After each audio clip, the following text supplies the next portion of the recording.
Hey everybody. So for this bonus episode, I wanted to start a project that we talked about a month and a half ago, I think, which is this idea that we're going to start putting together some components of character voices that you can mix and match to build a character voice. So let me share my screen, and I'm going to talk about these character traits. I've put 5 of them in the sheet so far. My goal is to add 5 every week.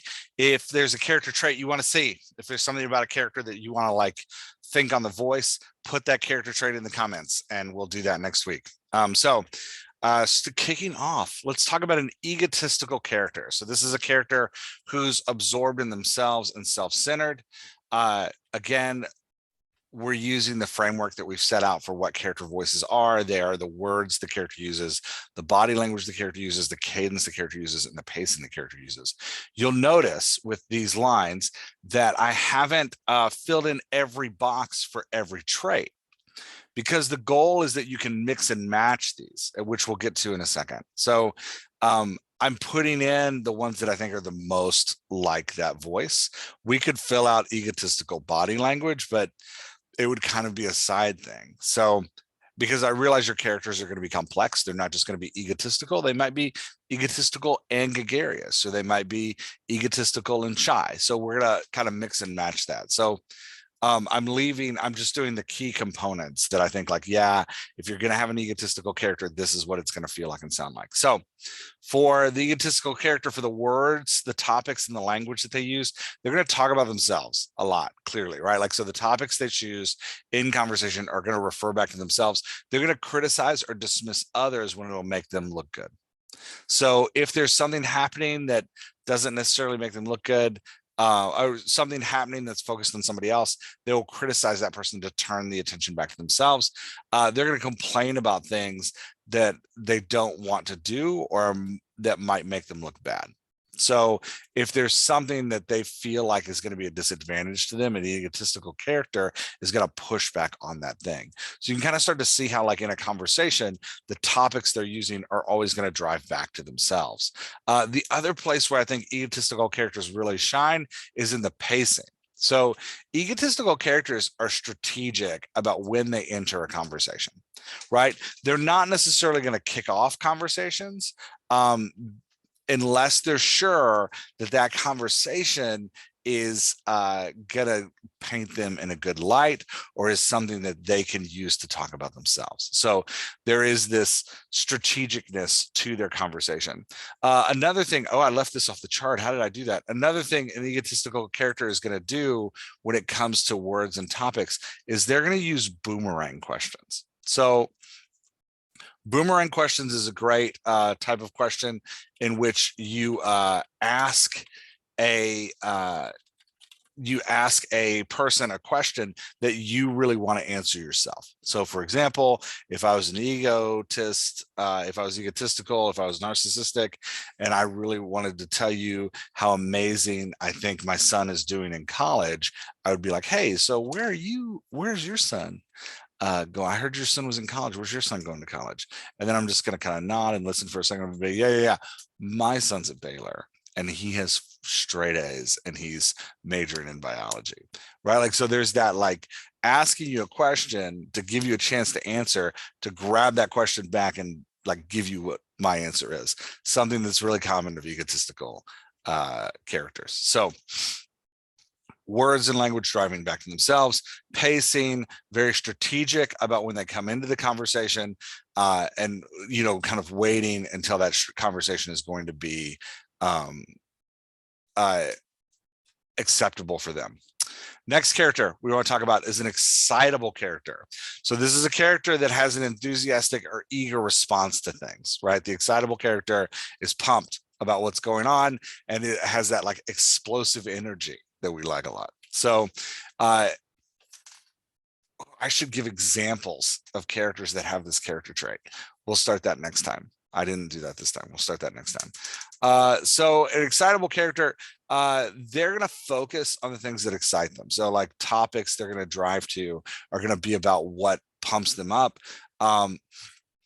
And these characters tend to take topics too far. So that's going to get into cadence a little bit too, but just know that like they don't know when to let a topic stop. So that's going to get into cadence too. But when they're deciding what they want to talk about in a conversation, when they're driving toward, know that you're going to have to define what excites this character, right? Like, is this character Cookie Monster? Is it cookies? And so Cookie Monster's a little like, out of the conversation until cookies come up, and then he's like, cookies, right? Like, so that's what we want the excitable character to be. Or if Cookie Monster comes out to talk to Kermit, and Kermit's like, hey, the letter of the day today is C, and Cookie's like, C for cookies, right? Because everything goes back to cookies.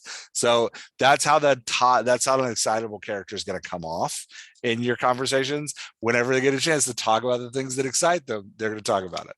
The next thing is body language is going to be huge for an excitable character. Eyes gleaming, energetic actions like fidgeting and bouncing of their feet, or they move a lot while they talk. They're going to pace, they're going to bounce, they're going to use their hands for expressions. All of that is, you can kind of feel that like nervous energy of an excitable character about to burst out of them. So there's that like moving around and dancing around as they talk. Utterances. So cadence, the cadence, how their utterances look on the page. Utterances are run-on sentences, right? We want them, excuse me one second, I got a cough. Okay, that didn't help because I hit pause the share instead of mute. So I'm sorry you just heard me cough, and then you had to watch it when I paused the share. What in the world? So back to cadences and utterances. The excitable character is going to talk and run on sentences, which means where you typically be putting a period, drop some commas, try to keep those dialogue tags out of the middle of the sentence, because that creates a sense of pause. We want those dialogue tags at the beginning and the end of the sentence. And then pacing, they're going to jump on what other people say. They're not going to be afraid to sorry, I'm adding that note because I forgot to add that too. It's the first time I've done this, y'all. You got to cut me some slack for the first one. Yeah, so pacing, and see, then I put dialogue tags not in the middle of the sentence. Pacing, the excitable character is going to jump on what other people say when it excites them. So they're not going to be afraid to interrupt. They're not going to be afraid to cut people off. And they'll start a conversation in response to a stimulus. So, again, using Cookie Monster as our example of an excitable character, when he sees a cookie, he's going to talk about the cookie, and he's going to launch into a conversation about the cookie. So figuring out what excites your character is part of their like backstory and personality, but then having them jump on that. And it doesn't have to be like an inanimate object. Sometimes characters become excited about like two people falling in love, whatever that is. So if you're going to add that excitable trait to one of your characters, you got to define that topic that they're going to get excited about. Okay, gregarious characters. Gregarious characters enjoy being around people, and they're super sociable. They're going to talk a lot, but this is that kind of like classic extroverted type of thing that is the like life of the party type person. So a gregarious character, they're when it comes to their words. For this one, I did words, cadence, and pacing. When it comes to their words, they're going to tell a lot of stories. Right, like a gregarious character phrases what's going on, and so there's a story for everything, and they're going to encourage others to tell stories as well. So I think about if you've ever seen the movie The Three Musketeers from the 90s. There's like, I'm realizing right now that there's like 10 of those. There's the pathos character is often very gregarious and kind of like the life of the party. And he always has a story to tell, right? Like there's always like, let me tell you these stories. The reason the gregarious character likes to tell the story is because it engages everyone in, right? Like it pulls everyone in. So you think about the gregarious character wanting to kind of rally the party into this group moment. And they do that through telling stories. They also encourage others to tell stories. Unlike the egotist, the gregarious character doesn't need their stories to be focused on them. They're happy just for any story, right? Like it's the goal is getting everybody together and having a great time. They're going to use phrases like, oh, that's like this one time, right? Like that's like this one time. So like maybe you have a sci-fi novel and your serious leader character is like planning what's going to happen next, and they're like, okay, so then we're going to board the ship and we have to be careful that the door opens at the exact right time. Oh, that's like this one time. You remember when we were on Sandusky 4 and that thing happened? That's the gregarious character wanting to pull everybody in to like be close together with everybody. So yeah, the topics the gregarious character chooses are going to encourage others to tell stories, or they're going to tell stories themselves. Cadence, utterances are going to be multiple sentences. They may be separated by commas, but they're not afraid to separate those sentences by a period. But they're going to speak with like, you want their utterances to be like 2 to 3 sentences long, because when they get the mic, they're going to keep the mic in order to pull everybody in. They're not afraid to ask questions to pull other people into the conversation, right? But their questions are about engaging other people, like pull them in. No boomerang questions for the gregarious character. They're pulling them in.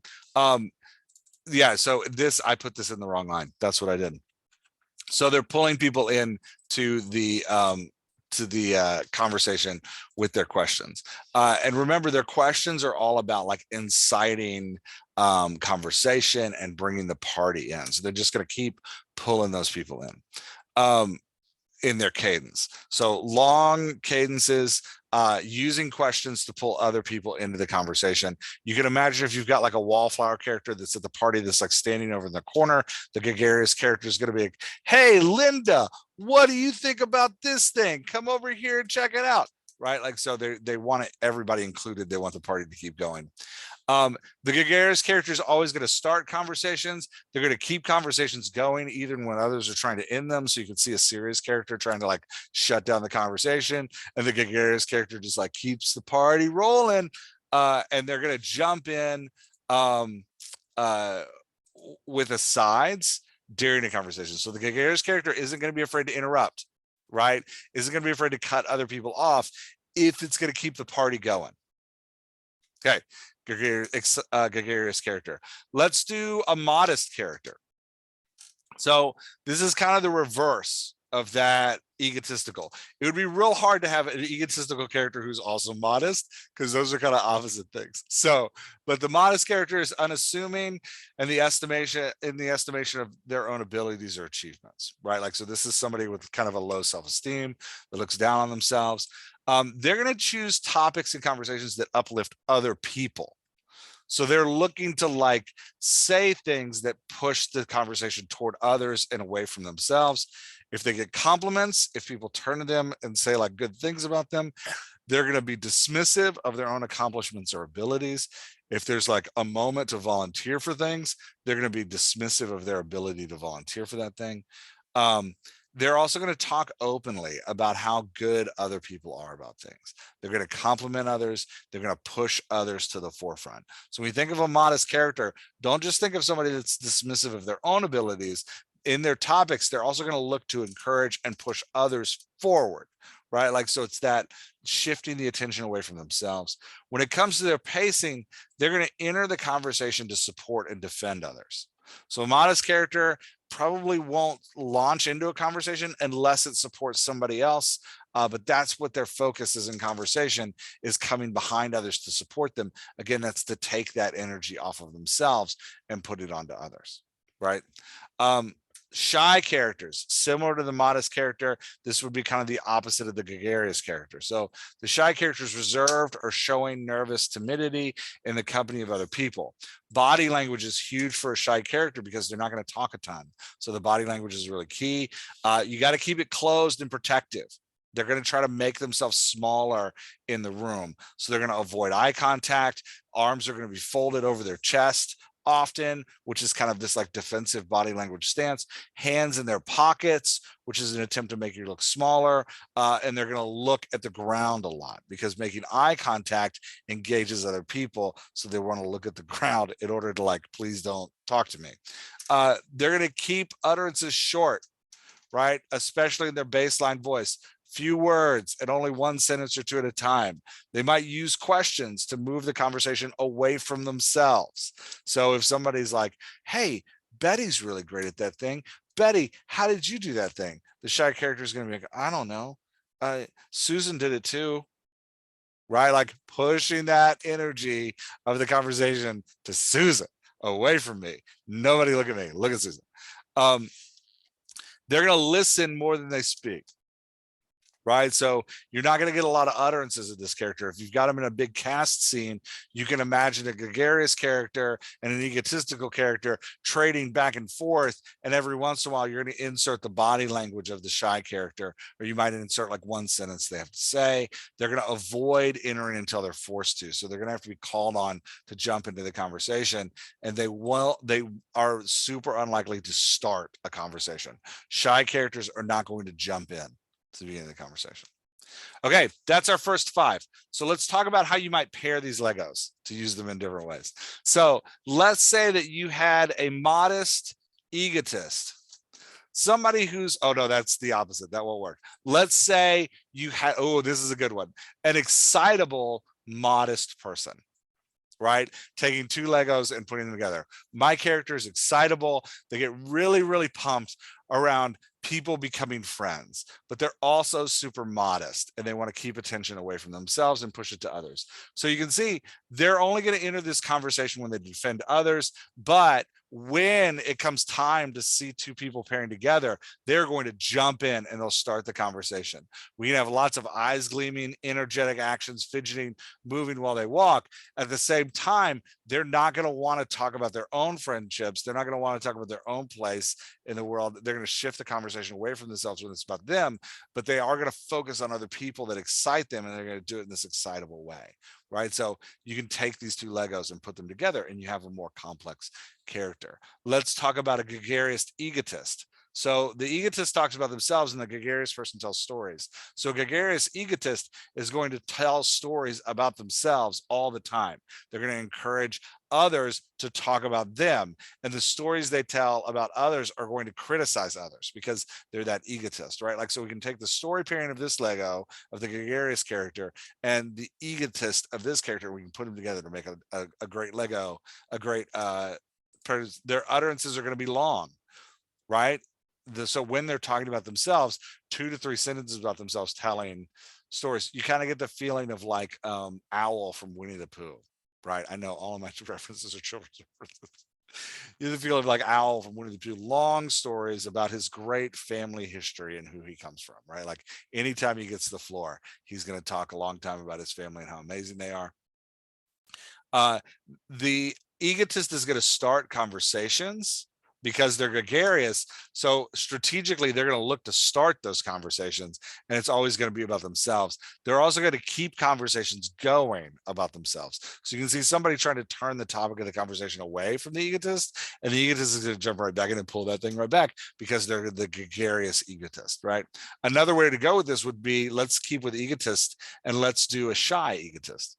Right? Because this is a character that is as egomaniacal as the gregarious egotist, but is going to express it in a different way. Now, when they talk, they're still going to talk about themselves and they're still going to criticize others, but we're going to pull that cadence from the shy character where they're only going to talk in one sentence with a period. So this is a character that you feel like is constantly innerly talking about how everyone else sucks, right? Like this is that like dark, closed off character who is shy. They're avoiding eye contact, their arms are folded, they're looking down, their hands are in their pockets, but they think a lot of themselves, right? So we're pulling the topics, the words and language from the egotist, we're going to match it with the body language and cadence of the the shy person. We can put those two Legos together to create a very complex character. And then we start talking about pairing characters. Can you imagine the like fight, the battle of words between the gregarious egotist and the shy egotist,